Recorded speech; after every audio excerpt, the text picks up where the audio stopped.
Hi friends, welcome back to my channel. നമുക്കിന്ന് ഈസിയായി എങ്ങനെ ഒരു ബിരിയാണി തയ്യാറാക്കുന്നത് നോക്കാം. ഒരു കുക്കർ എടുത്ത് അതിലേക്ക് കുറച്ച് ഓയിൽ ഒഴിച്ച് കൊടുക്കുക. അതിനുശേഷം ഉള്ളി തക്കാളി രണ്ടും കൂടി ഇട്ട് കൊടുക്കാം. കുറച്ച് ഉപ്പ് കൂടി ഇട്ട് കൊടുക്കാം. അതിനുശേഷം വെള്ളം ഒഴിച്ച് ഇളക്കി കൊടുത്ത ശേഷം ഒരു 5-6 വിസിലിട്ട് കുക്കർ അടച്ച് വേവിക്കാൻ വയ്ക്കാം. 5-6 വിസിലടിഞ്ഞതിന് ശേഷം കുക്കർ നമുക്ക് തുറന്ന് നോക്കാം. അതിൽ കുറച്ച് വെള്ളമുണ്ടാകും. അത് മറ്റൊരു പാത്രത്തിലേക്ക് മാറ്റി വെള്ളം വറ്റാൻ വയ്ക്കാം. നന്നായി വെള്ളം വറ്റിയതിന് ശേഷം അതിലേക്ക് കുറച്ച് മഞ്ഞൾപ്പൊടി, കുരുമുളക് പൊടി, ഗരം മസാല,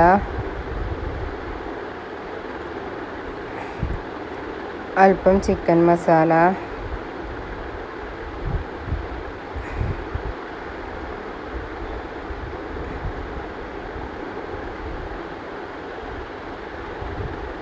ഇഞ്ചി വെളുത്തുള്ളി പേസ്റ്റ് ഇട്ടുകൊടുത്ത് എല്ലാം കൂടി മിക്സ് ചെയ്യാം. നന്നായി മിക്സ് ചെയ്തതിന് ശേഷം അതിലേക്ക് കുറച്ച് തൈര് ഒഴിക്കുക. ഒരു നുള്ള് നാരങ്ങ പിഴിഞ്ഞൊഴിക്കുക. ശേഷം മല്ലിച്ചപ്പും കറിവേപ്പിലയും കൂടി ഇട്ടുകൊടുത്ത് നന്നായി മിക്സ് ചെയ്യാം. ഇനി നമുക്ക് ചിക്കൻ മാരിനേറ്റ് ചെയ്ത് കൊടുക്കാം. കഴുകി വൃത്തിയാക്കിയ ചിക്കനിലേക്ക് ഉപ്പ്, ഇഞ്ചി വെളുത്തുള്ളി പേസ്റ്റ്, മഞ്ഞൾപ്പൊടി, മുളക് പൊടി, അല്പം വിനാഗിരി ഇട്ട് നന്നായി മിക്സ് ചെയ്യാം.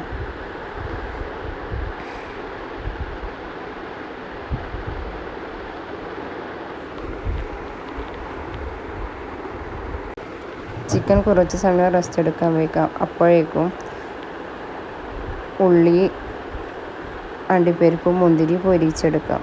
ആദ്യം ഉള്ളി പൊരിച്ചെടുക്കാം. ശേഷം അണ്ടിപ്പരിപ്പ് ഇട്ട് കൊടുത്ത് അതും പൊരിച്ചതിന് ശേഷം മുന്തിരിയും ഇട്ട് പൊരിച്ചെടുക്കാം.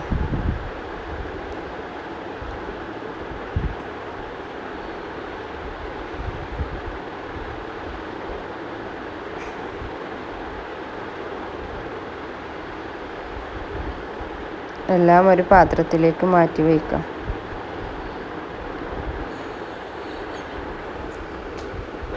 ഇനി നമുക്ക് നേരത്തെ മാരിനേറ്റ് ചെയ്ത് വെച്ച ചിക്കൻ പൊരിക്കാൻ വയ്ക്കാം.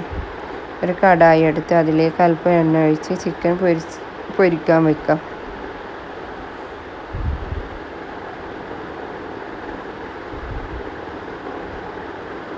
നമുക്കൊരു കുക്കർ വെക്കാം. കുക്കറിലാണ് ചോറ് വെക്കുന്നത്. കുക്കറിലേക്ക് അല്പം നെയ്യ് ഒഴിച്ച് കറാമ്പും പട്ടയും ഇട്ട് കൊടുക്കാം. 3 ഗ്ലാസ് അരിയാണ് എടുക്കുന്നത്. 6 ഗ്ലാസ് വെള്ളം ഒഴിച്ചു കൊടുക്കാം.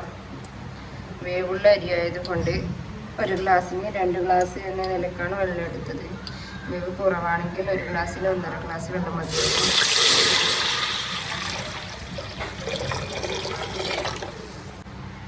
അല്പം ഉപ്പിട്ട് ഇളക്കി യോജിപ്പിച്ച് വെള്ളം തിളക്കുന്നത് വരെ വെയിറ്റ് ചെയ്യാം. തിളച്ചിട്ടുണ്ട്. ഇനി നമുക്ക് അരി ഇട്ട് കൊടുക്കാം.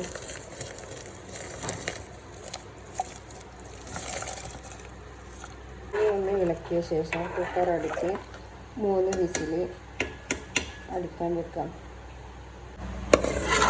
ഇനി നമുക്ക് നേരത്തെ തയ്യാറാക്കി വെച്ച മസാല ഈ പാത്രത്തിലേക്ക് മാറ്റി അതിന് മുകളിലേക്ക് ചോറ് ഇട്ട് കൊടുത്ത് ദമ്മിന് വെക്കാം.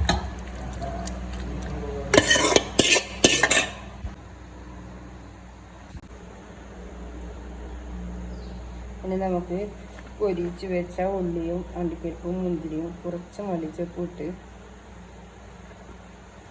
അടച്ച് ദമ്മിന് വെക്കാം. ഒരു 5 മിനിറ്റ് ദമ്മിന് വെക്കാം.